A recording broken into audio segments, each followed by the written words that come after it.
Vamos a empezar el estudio bíblico de hoy, que es la segunda parte, precisamente, sobre la justicia de Dios.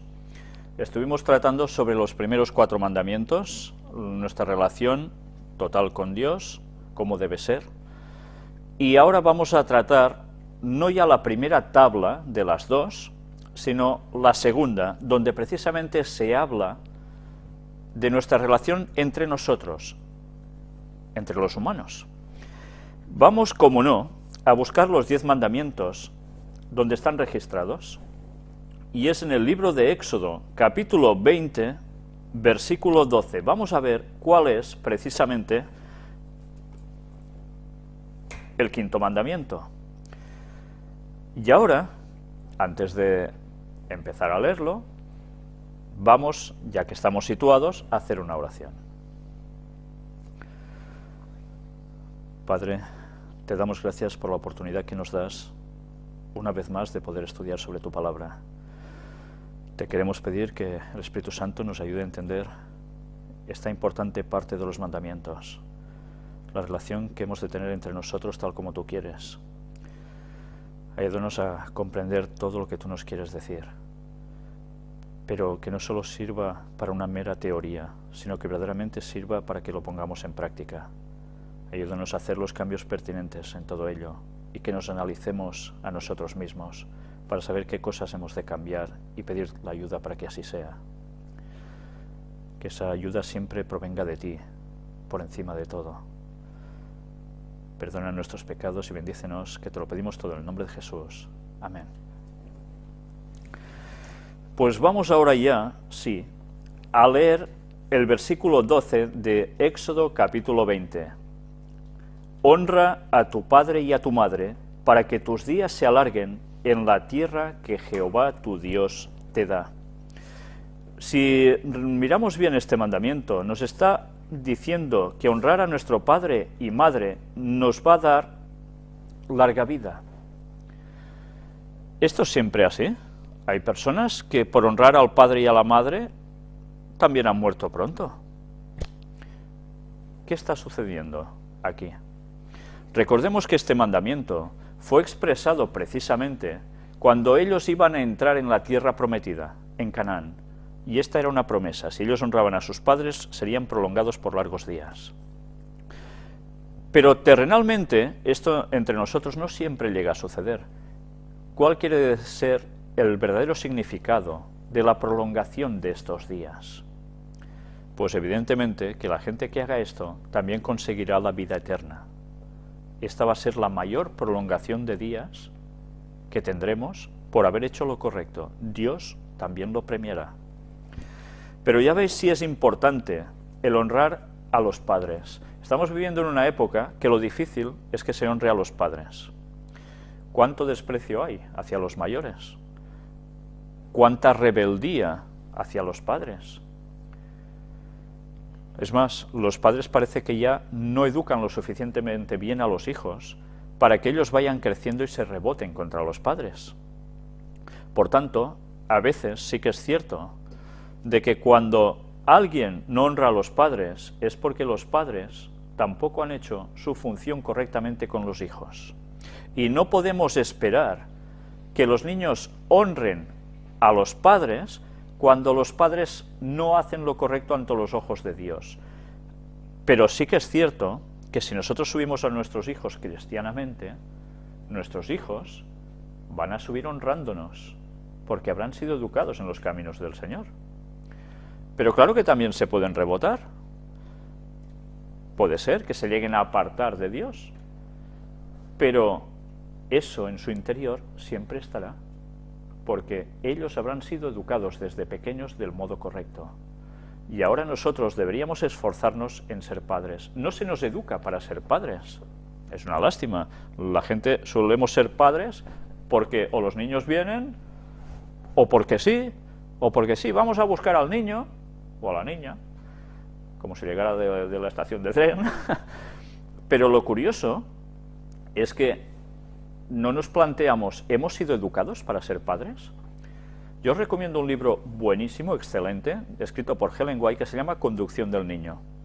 Ese libro es una recopilación de muchos escritos suyos, que nos habla no solo de cómo educarnos para ser padres, cuando el niño ya ha nacido, sino con muchos años de anticipación a que seamos padres. Y esto deberíamos tenerlo presente, y recomiendo a todas las personas que vayan a ser padres o quieran serlo, que se lo miren bien. Y los que ya han sido padres, y sus hijos aún están en una temprana edad, que no dejen de leerlo, porque encontrarán una gran fortaleza en ese libro, no solo para la educación de los niños, sino su propia educación. Pues bien, vamos a buscar ahora el otro mandamiento, que se encuentra en el versículo 13 del capítulo 20 de Éxodo.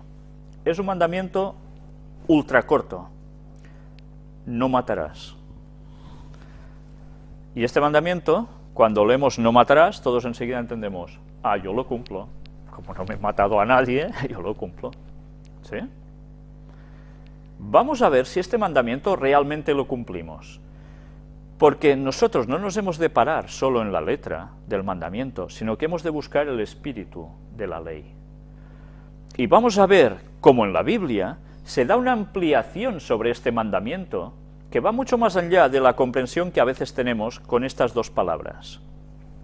Para ello, vamos a ver esta extensión de este mandamiento en el libro de Mateo, capítulo 5, y en unas palabras de Jesús.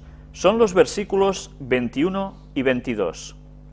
Nos dice: oísteis que fue dicho a los antiguos, no matarás, y cualquiera que matare será culpable de juicio. Pero yo os digo que cualquiera que se enoje contra su hermano será culpable de juicio, y cualquiera que diga necio a su hermano será culpable ante el concilio, y cualquiera que le diga fatuo quedará expuesto al infierno de fuego. ¿Nosotros nunca insultamos a los demás? Solo tenéis que coger el coche cuando hay un atasco en el vehículo y alguien hace algo equivocado delante nuestro, o esa es la sensación que tenemos nosotros. ¿Cuántas veces saltamos y lo que le soltamos en un momento, ¿no? ¿Cuántas veces se está mirando un vulgar partido de fútbol y las iras van contra el jugador que ha hecho una falta o el árbitro que no pita lo que creemos que debe pitar? Y empezamos a insultar. Pues resulta que solo por esto nosotros ya estamos transgrediendo el mandamiento de no matarás. Imaginaos si la cosa tiene mucha más trascendencia. ¿Por qué Cristo dice que decir necio, o sea, burro, a alguien es ya como matar? Porque a veces estas cosas nos llevan a la ira, y la ira nos llevaría a hacer disparates auténticamente con las personas que tenemos delante. Y a veces, si no se hace, es por temor a lo que te van a hacer los otros, o porque puede pasar quién sabe qué, y nos aguantamos. Pero eso no deberíamos ni sentirlo, deberíamos cortar con ese sentimiento. Jamás deberíamos insultar a los otros. Cuando Jesús o Esteban estaban siendo asesinados, ¿profirieron maldición contra los que les estaban haciendo esto? No. Enmudecieron. Y además decían, perdónalos porque no saben lo que hacen. ¿Y nosotros somos superiores a ellos? ¿Somos superiores a Cristo? Ni mucho menos. Por tanto, quien diga, no, yo no mato, ya voy a ser salvo porque no mato, pues no. Porque ese espíritu de la ley va mucho más allá de esas dos palabras. Pero no nos vamos a quedar con este concepto solo. Vamos a ver cómo en el libro de Primera de Juan, en la epístola, hay algo muy importante también. Vamos a leer en Primera de Juan, capítulo 3, y leamos el versículo 15. Primera de Juan 3:15.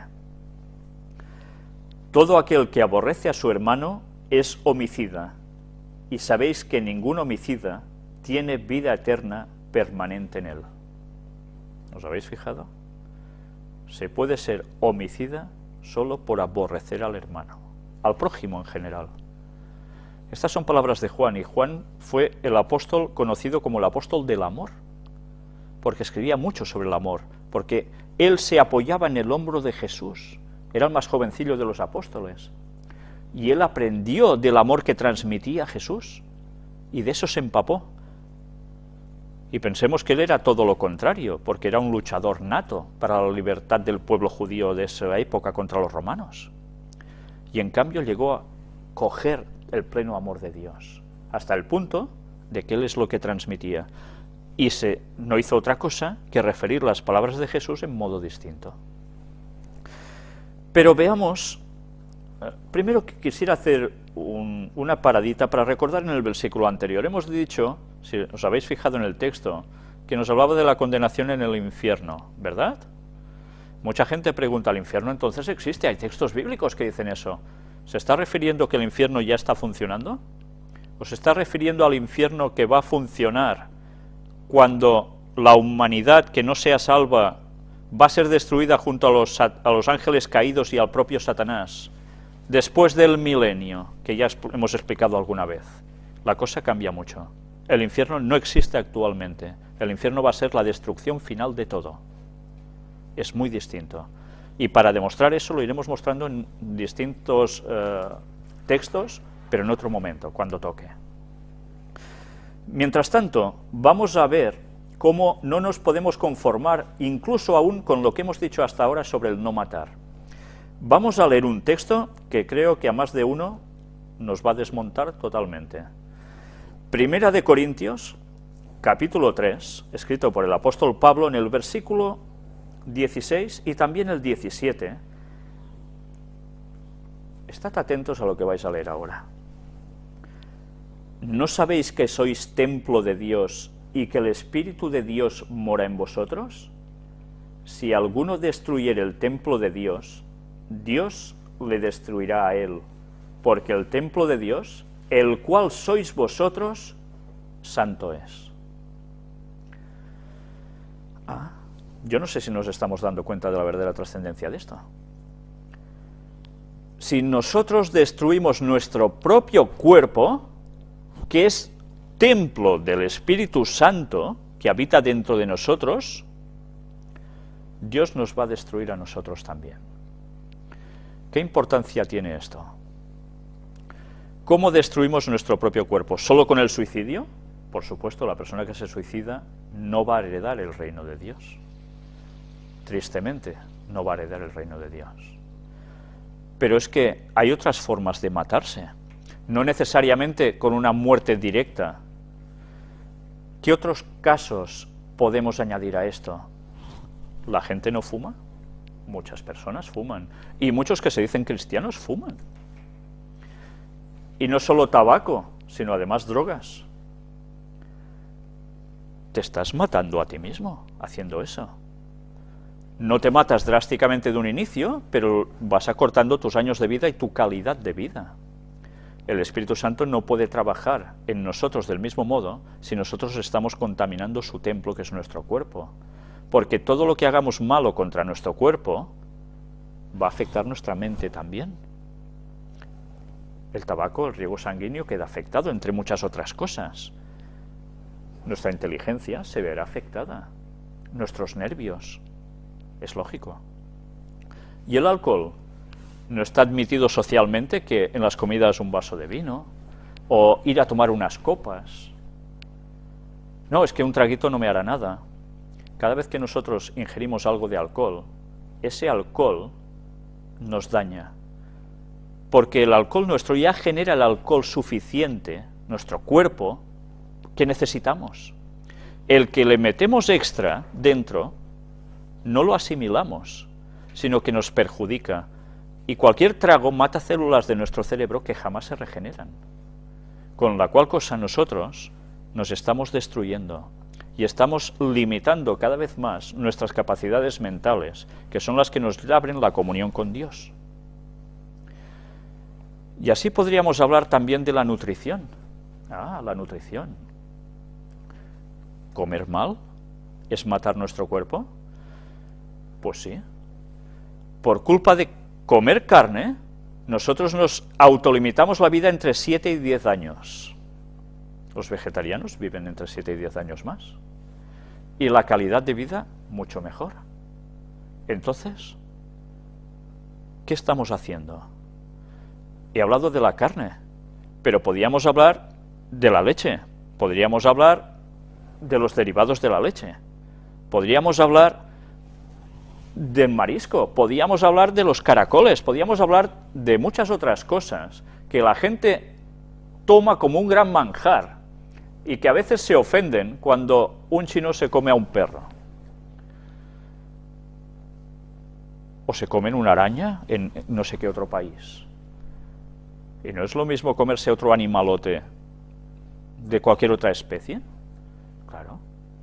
Sí que es cierto que en el libro de Levítico se habla sobre una serie de alimentos que son carne, son pescado, que Dios permite que su pueblo coma como un mal menor, pero no como la mejor de las dietas, porque al hombre lo hizo vegetariano.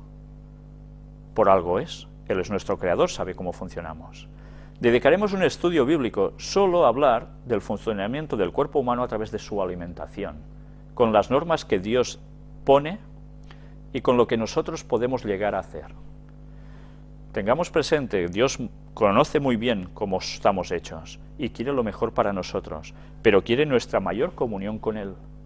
Y eso, depende de lo que pongamos dentro de nuestro cuerpo, va a quedar alterado. Pero bien, de eso ya hablaremos en su momento. Pero ya veis si el mandamiento del no matarás va mucho más allá de lo que normalmente la gente entiende. Sé que hay personas que dicen, bueno, ¿y por qué Jesús entonces dio de comer peces? Él dio de lo que disponía. Y dentro de lo que había, era lo mejor. Tiene una parte de nutrientes, por otra parte sigue afectando. Pero ahora han pasado los años, ya sabéis que comer peces de mar, ¿qué problema tiene? Que estamos poniendo mercurio en nuestro organismo. Antes esto no pasaba, ahora sí. Aún está peor todo. Siempre que podamos seleccionar el alimento que vamos a poner en nuestro cuerpo, escojamos lo mejor. Y sigamos las directrices que Dios nos ha dicho, porque de lo contrario, nos estamos perjudicando a nosotros, limitamos nuestra vida, nuestra capacidad mental, por tanto limitamos nuestro tiempo para dar el Evangelio a los demás. Cuanto más tiempo vivamos mejor, para dar el Evangelio, para el bien de los demás, mejor capacidad tendrá nuestro cuerpo, mejor podremos servir a los demás. El egoísmo no tiene que ser la gula, vivir para comer. ¿Cuántos programas de televisión veis que son de cocina? No sé en otros países, pero en España y en Cataluña, muchos.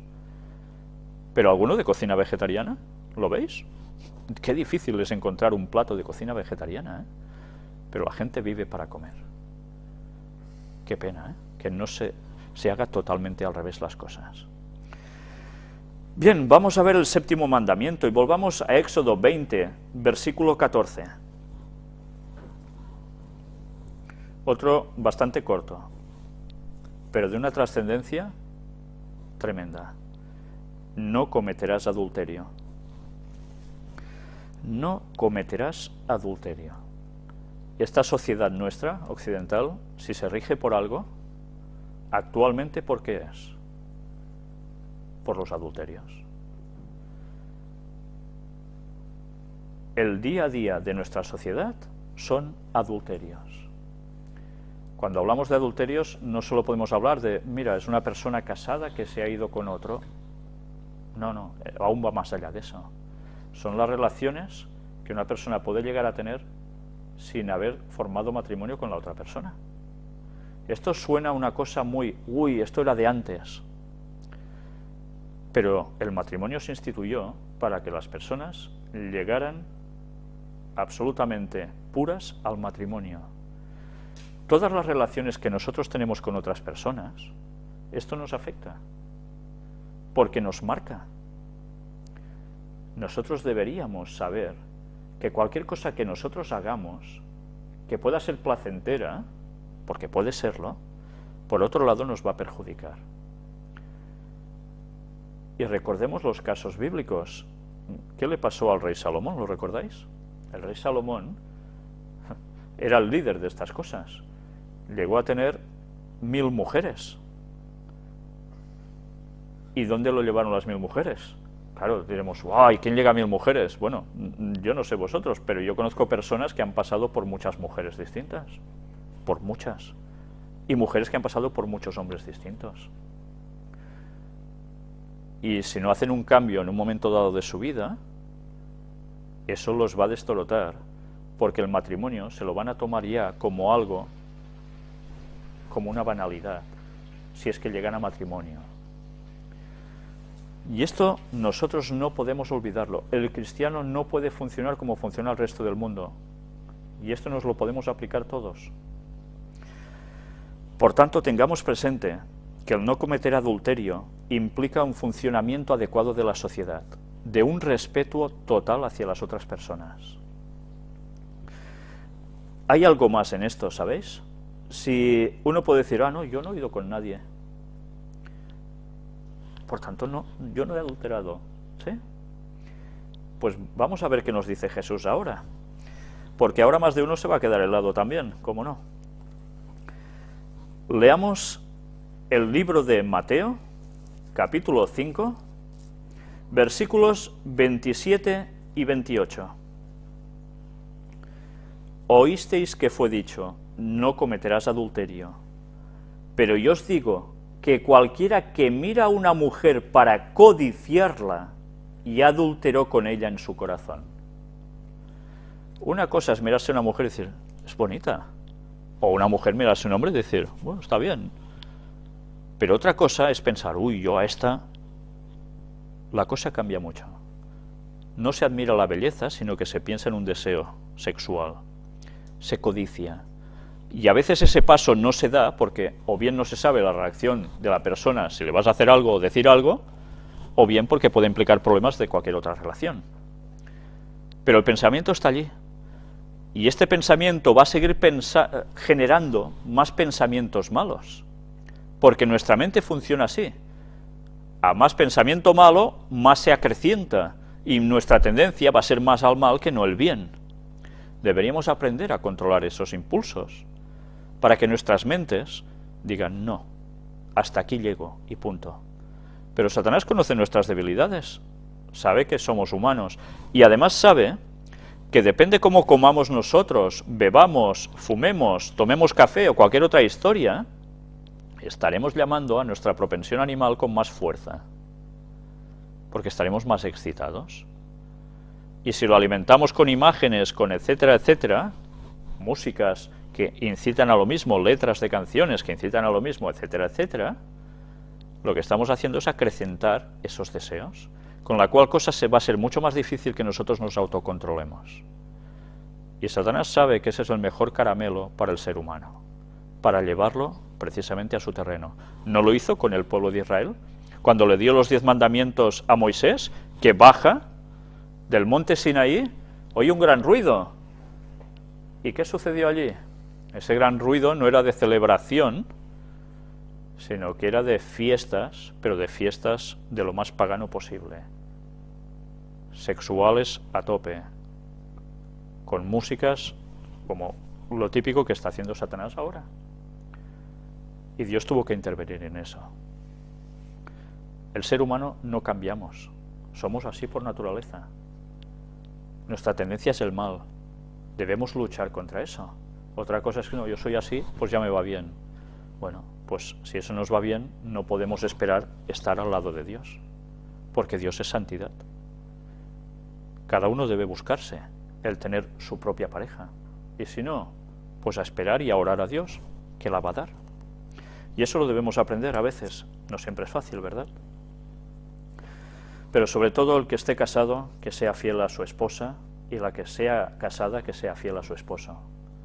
Porque muchos problemas se van a salvaguardar con eso. Y no solo entre el matrimonio, sino con los propios hijos, que son los que al final terminan pagando el pato. Busquemos ahora también, en el libro de Éxodo, el 8º mandamiento, del capítulo 20, leamos el versículo 15. No hurtarás, no robarás. Yo no mato, yo no robo.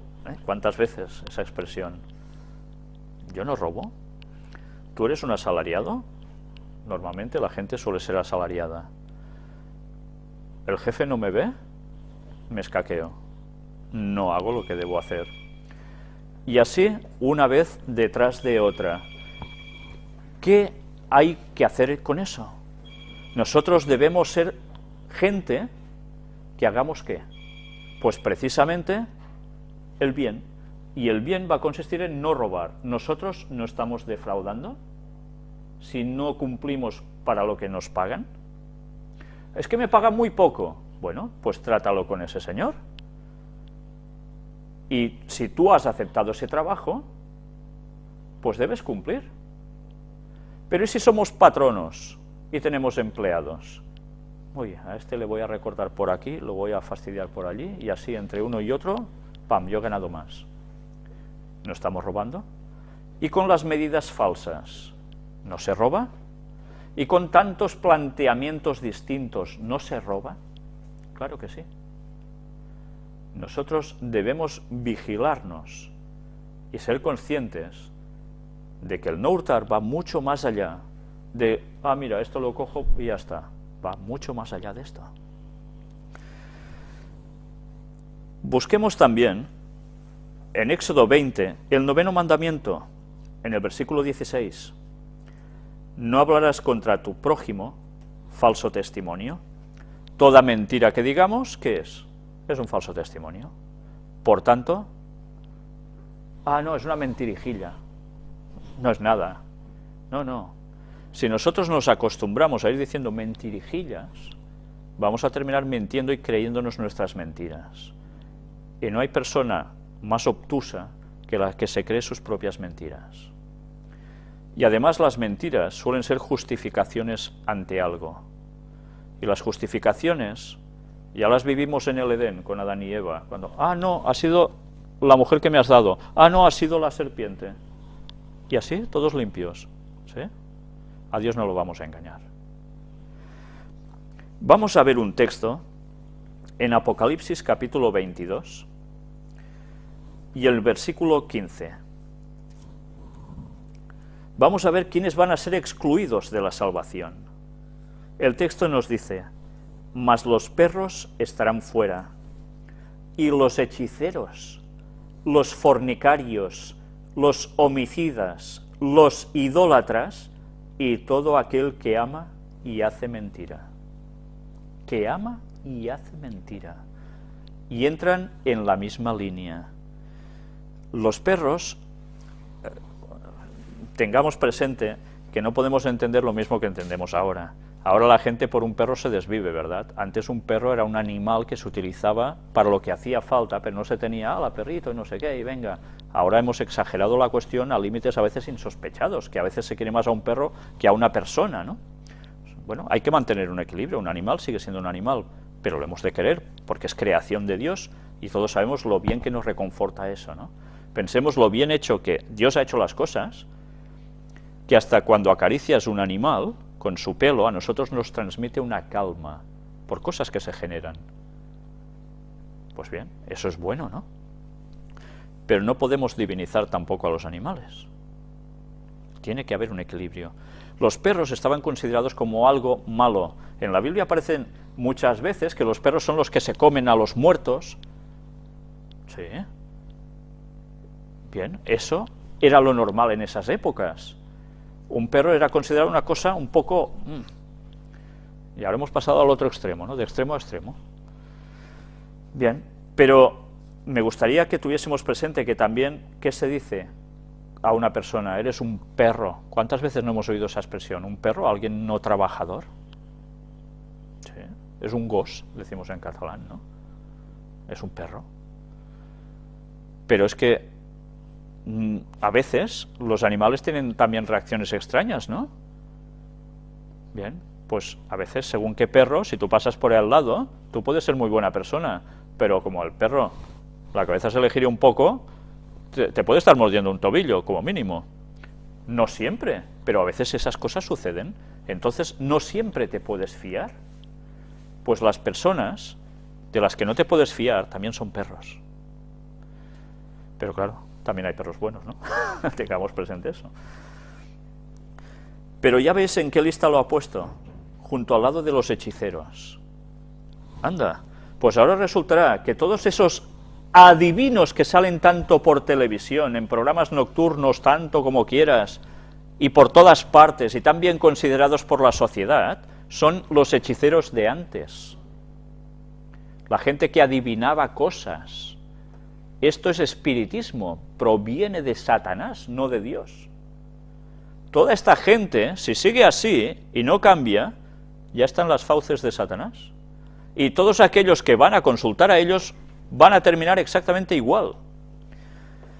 Los fornicarios nos pone aquí, los homicidas, los idólatras, los que adoran imágenes, los que tienen ídolos de también cualquier otra cosa, tal como vimos la semana anterior, en el estudio anterior.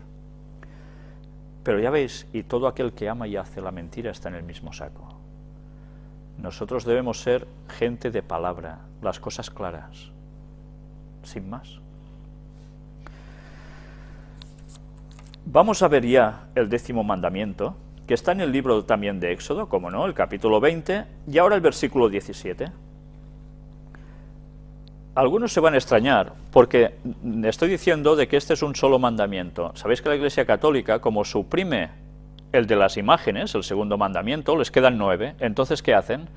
Pues el último, que es un poco extenso, dicen, pues lo vamos a dividir en 2 y así tenemos 10, porque si no la Iglesia Católica tendría 9 mandamientos. Y vais a ver si no es absurdo esa partición en 2 del último. Vamos a leerlo. No codiciarás la casa de tu prójimo. No codiciarás la mujer de tu prójimo, ni su siervo, ni su criada, ni su buey, ni su asno, ni cosa alguna de tu prójimo. Es un solo mandamiento, el no codiciar. Por tanto, la Iglesia Católica se lo tendrá que hacer mirar esto, porque está dividiendo un mandamiento expresamente para recuperar uno que ha suprimido. Y así pueden decir que creen en los 10 mandamientos. Y ya no digo del cambio del sábado al domingo, ¿no? Impresionante. ¿Por qué no podemos codiciar lo de los demás? Ya estamos con envidias, ¿no? Mira, ese tiene eso, yo quiero eso. ¿Cómo ha funcionado la sociedad hasta ahora, que ha habido bastante opulencia, al menos en nuestro país? Yo he hablado con muchas personas y, ay, ese tiene eso, yo también.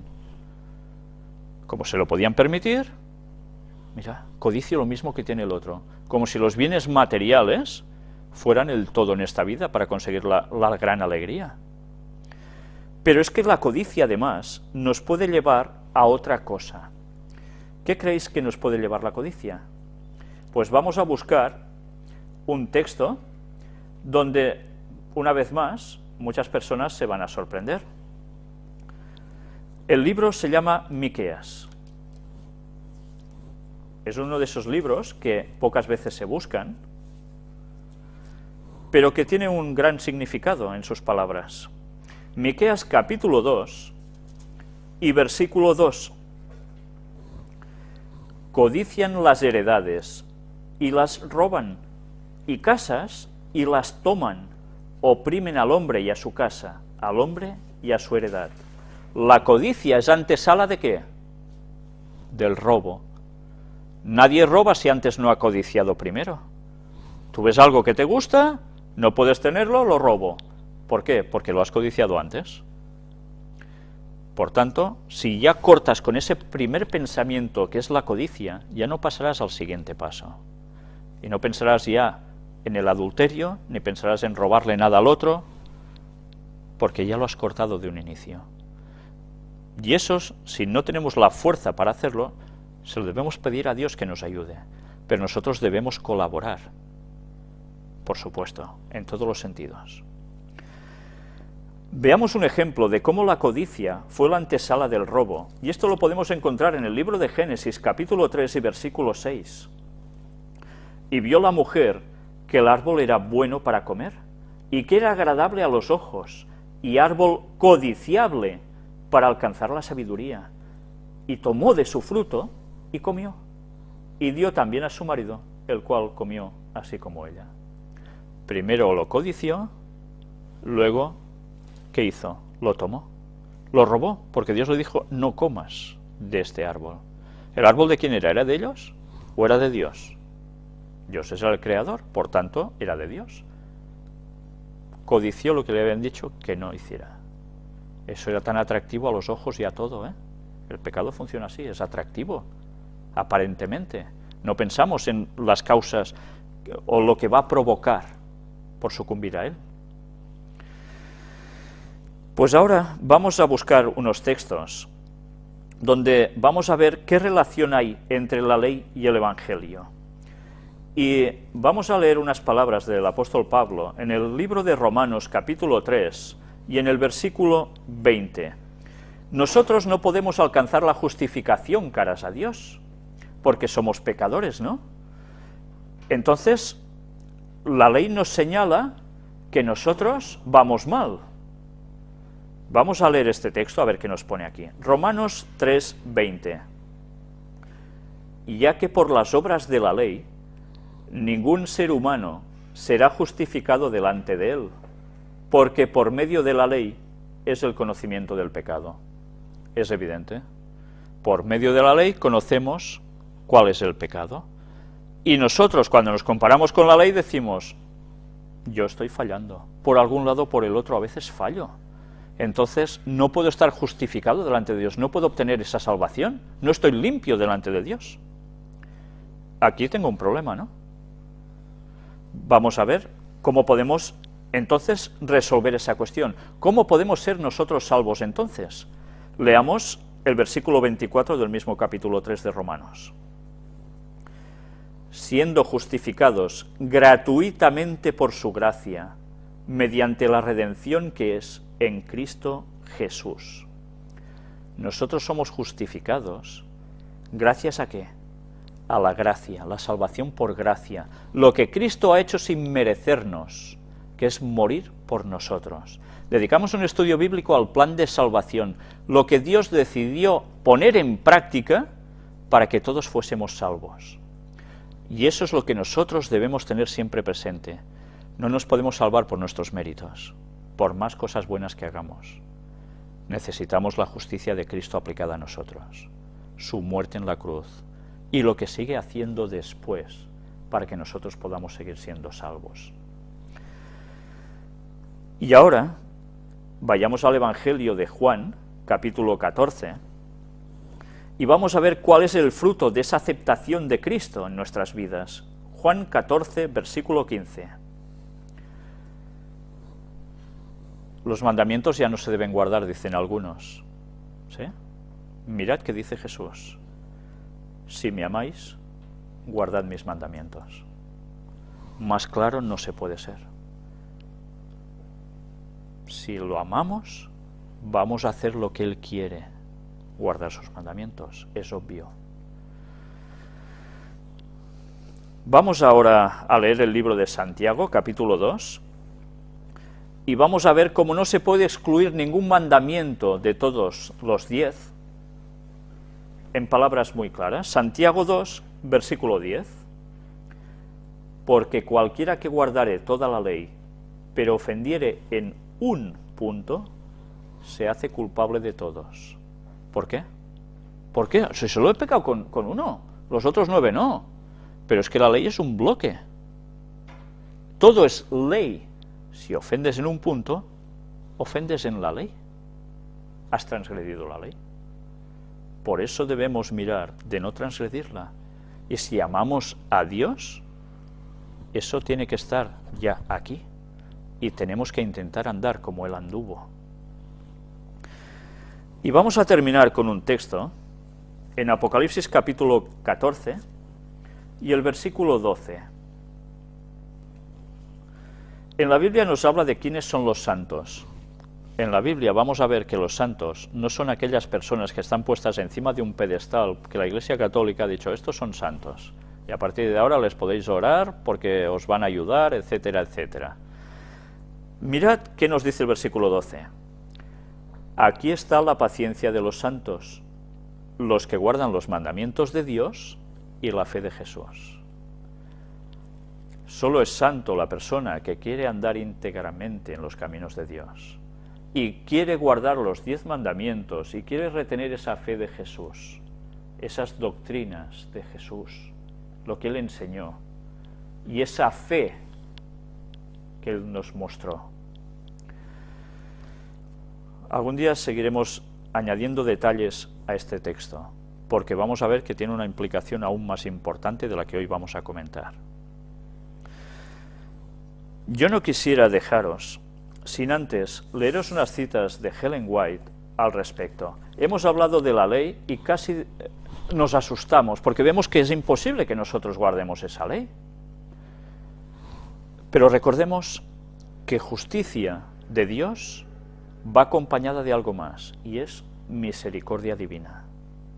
Justicia y misericordia se unen. La justicia de Dios no es una justicia para ir a destruir, y ya está. Él puso una solución, y recordemos siempre, la solución es la muerte de Cristo en la cruz. Y nosotros somos salvos gracias a la fe en lo que Él hizo por nosotros, en aceptar eso.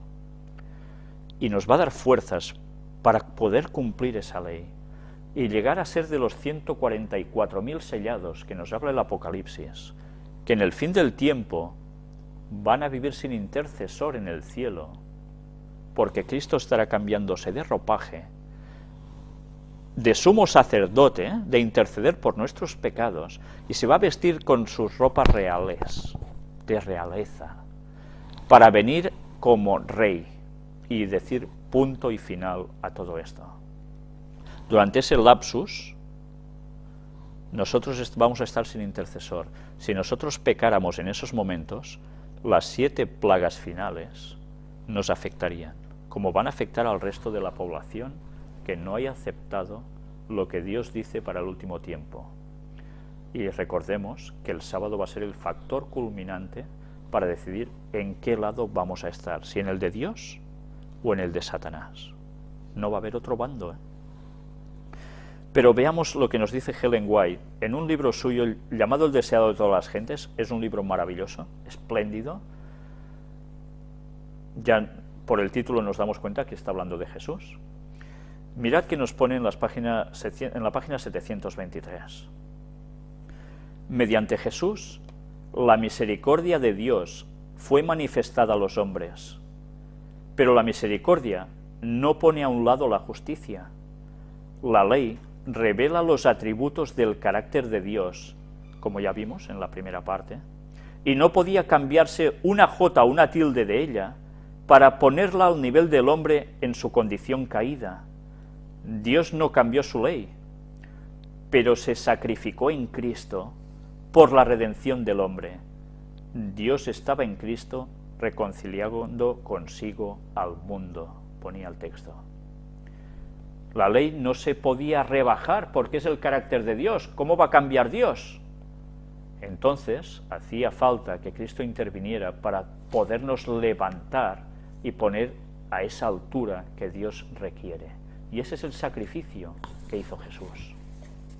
Y leamos también en la página 724. El amor de Dios ha sido expresado en su justicia, no menos que en su misericordia. La justicia es el fundamento de su trono y el fruto de su amor. Había sido el propósito de Satanás divorciar la misericordia de la verdad y la justicia. Procuró demostrar que la justicia de la ley de Dios es enemiga de la paz. Pero Cristo demuestra que en el plan de Dios están indisolublemente unidas. La una no puede existir sin la otra.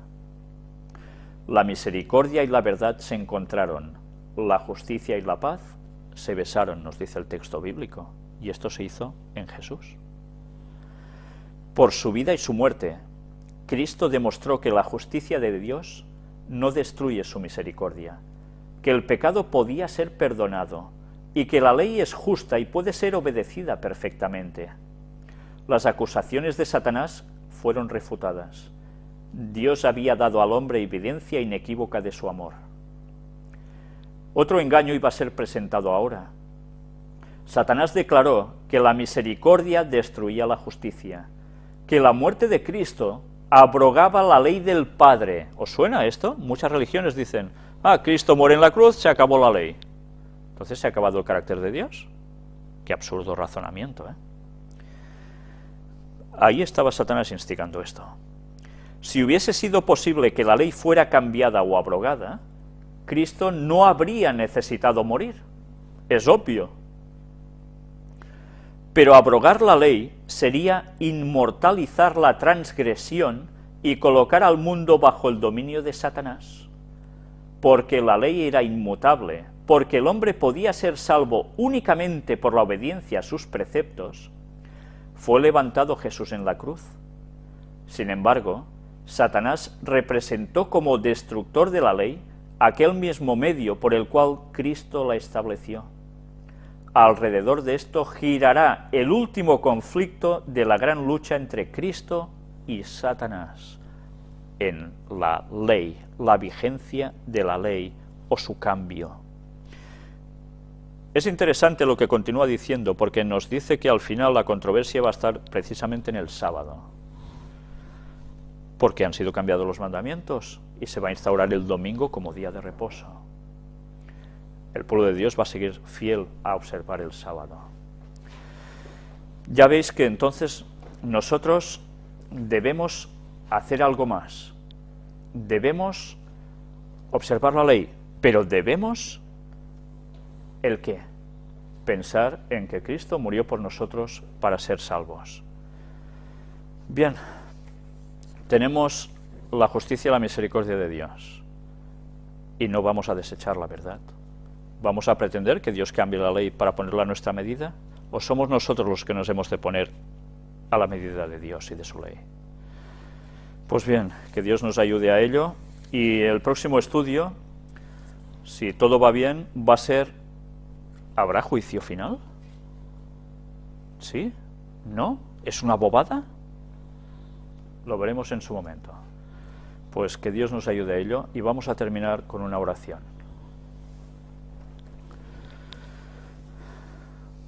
Padre, te damos gracias por la claridad de tus mandamientos.